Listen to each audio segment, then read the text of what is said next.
माननीय अखिलेश यादव जी का आगमन संत कबीरनगर जिले में भारी भरकम भीड़, अपार भीड़, जन सैलाब उमड़ा हुआ है। बल्कि जितनी भी परीक्षाएं हुई हैं आज तक उत्तर प्रदेश की सरकार में सब परीक्षाओं के पेपर लीक करा दिए।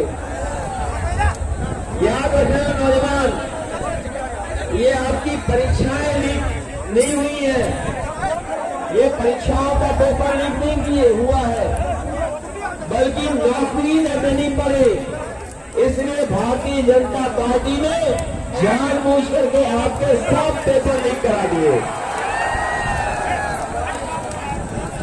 जो लोग सुबह शाम बुलडोजर लेके चलते हैं,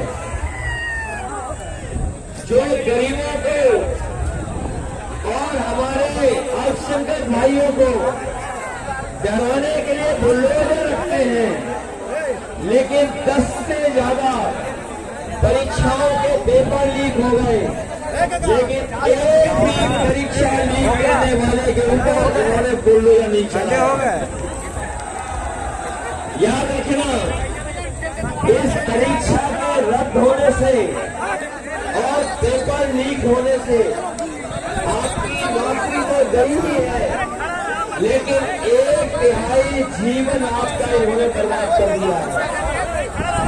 इन परीक्षा लीकों ने नौजवानों का 1/3 जीवन बर्बाद किया है। इसलिए अपने नौजवानों को कहना चाहते हैं, 4 जून के बाद सरकार बनने जा रही है। 4 जून के बाद सरकार बनने जा रही है। जितनी भी सरकारी नौकरियां हैं, 30 लाख सरकारी नौकरियां पूरी की पूरी नौजवानों को दिलाने का काम होगा।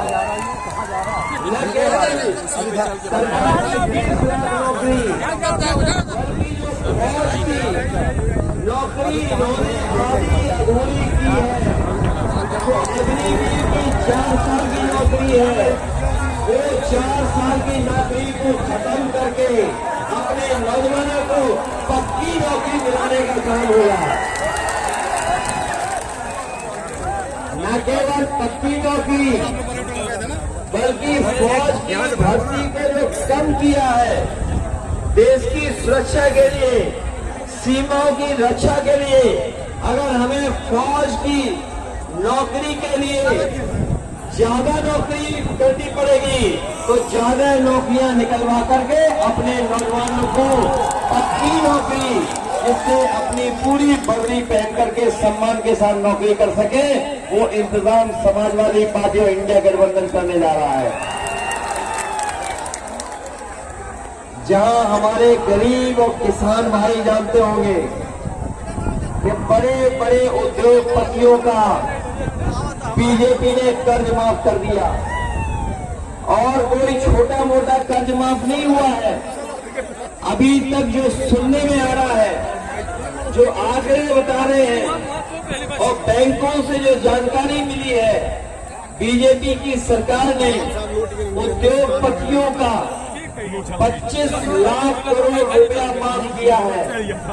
और जब माफ करने का फैसला लिया था सरकार ने, तो सरकार ने फैसला लिया कि जिन लोगों का बैंकों से कर्ज 5 करोड़ से ऊपर है, उनका कर्ज माफ होगा, लेकिन हमारे किसान, गरीब, गांव में रहने वाले लोग, जिनके ऊपर लाखों में ही केवल कर्ज है, केवल लाखों में ही कर्ज है, उनका कर्ज माफ नहीं किया।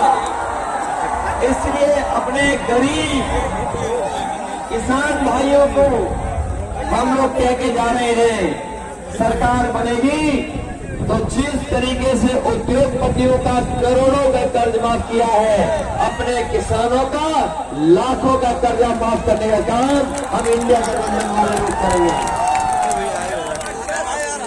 याद होगा, कभी समाजवादियों ने समाजवादी पेंशन देकर के अपनी गरीब परिवार की महिलाओं को सम्मान देने का काम किया था।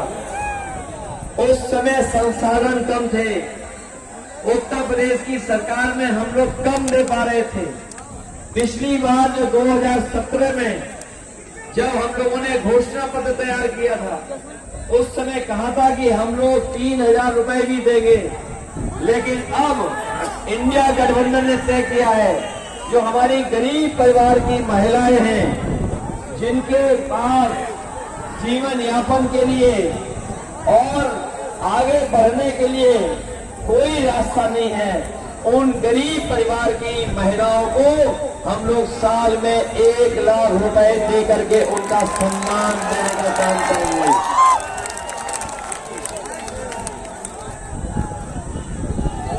इसलिए आपसे हम विशेष अपील करने आए हैं।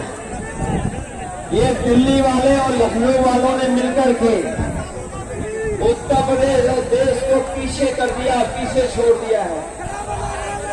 और जितनी भी योजनाएं समाजवादियों की सरकार में चल रही थी, उन योजनाओं को भी बर्बाद कर दिया।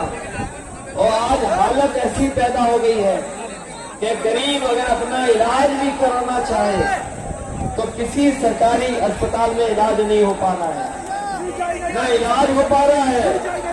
और जो एम्बुलेंस गरीबों के लिए चलाई थी, वो भी एम्बुलेंस इन्होंने बर्बाद कर दी, खराब कर दी, और उसको भी कहीं आगे बढ़ाने का काम इस सरकार ने नहीं किया। पुलिस के लिए 100 नंबर दिया था, इन्होंने 112 कर दिया। लेकिन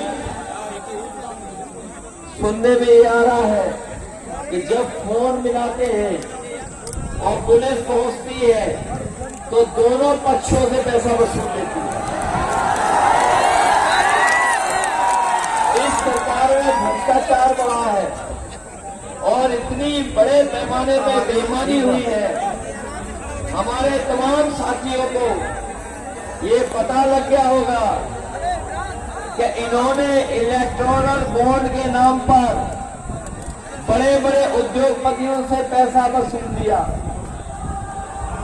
और इतना पैसा वसूला है कि हम और आप कल्पना नहीं कर सकते हैं। चंदा तो हजारों में, लाखों में लिया जाता है, लेकिन इस सरकार ने 1,000 करोड़, 500 करोड़, 400 करोड़ और कई बड़ी बड़ी कंपनियों से न जाने कितने करोड़ रुपए चंदा वसूल लिया। और केवल बड़ी कंपनियों से तो वसूला ही वसूला, लेकिन उससे भी वसूल लिया जिस कंपनी से इन्होंने हमें और आपको वैक्सीन लगवाई। वैक्सीन लगवाने वालों से भी चंदा वसूल लिया। और जिन जिनको वैक्सीन लगी, अब जानकारी मिल रही है कि उनके स्वास्थ्य के लिए अच्छी नहीं रही, और कई लोगों को बहुत गंदी बीमारी भी हो रही है। और अब वैक्सीन कंपनी वाले ये कह रहे हैं कि जो वैक्सीन हमने लगवा दी है वो वैक्सीन हम वापस ले लेंगे। बताओ, जो वैक्सीन शरीर में चली गई होगी वो ये सरकार वापस कैसे ले लेगी? हमें कोई बताए इस बात को लेकर के। क्या कोई वैक्सीन शरीर से वापस ले सकता है? खैर, वैक्सीन हमने नहीं लगवाई, हम तो बच गए, लेकिन जबरदस्ती इन्होंने सबको लगवा दी। बताओ, ये हमारी आपकी जान के पीछे पड़े हैं कि नहीं पड़े हैं? और ये संविधान के पीछे पड़े हैं कि नहीं पड़े हैं? इन्होंने महंगाई बढ़ाई।